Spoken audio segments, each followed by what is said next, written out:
मला अजून काही नीटचा विषय माहित नाहीये, हा मी समजून घेते तो विषय. पण एक महत्वाचं की जेव्हा कधी सत्ताधाऱ्यांच्या विरोधात कुणी बोलायला लागतं तेव्हा सत्ताधारी त्याचा आवाज दाबण्याचा सगळीकडून प्रयत्न करतात.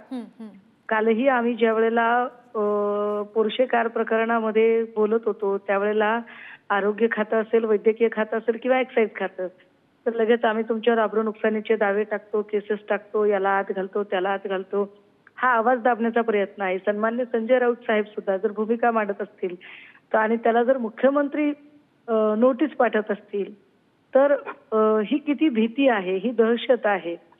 एकीकडे तुम्ही ती दहशत निर्माण करता, तुम्ही आमच्या अभिव्यक्ती स्वातंत्र्यावर गदा आणता आणि विरोधकांचा बोलण्याचा, प्रश्न विचारण्याचा अधिकार तुम्ही नाकारता. मला वाटतं हे खूपच निषेधार्ह गोष्ट आहे.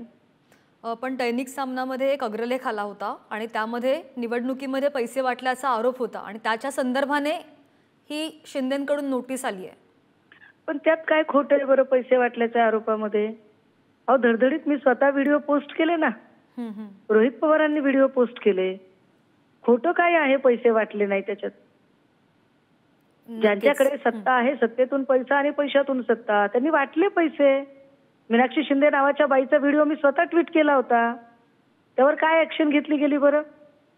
म्हणजे तुमच्याकडून ज्या चुका होतात त्याच्यात इलेक्शन आयोगाने कमिशनने पण डोळे झाकायचे, सत्ताधाऱ्यांनी पण डोळे झाकायचे आणि विरोधक ज्या वेळेला तुम्हाला उघडं पाडायचा प्रयत्न करतात तेव्हा मात्र नोटिसा पाठवायच्या.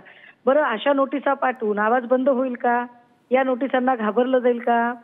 सन्मान्य संजय राऊत साहेब जेव्हा 90 दिवस तुरुंगात राहतात आणि तेव्हा सुद्धा सांगतात की मरण पत्करेल पण शरण पत्करणार नाही, तर नोटिशीला कोण घाबरणार आहे? काय नोटिसा करायच्या त्या करा. अजून 3-4 महिने ना, 4 महिन्यानंतर सत्तांतर होणार आहे, मग बघू काय ते. नक्कीच नक्कीच सुषमाताई, धन्यवाद तुम्ही पुढारी न्यूजला दिलेल्या प्रतिक्रियेसाठी.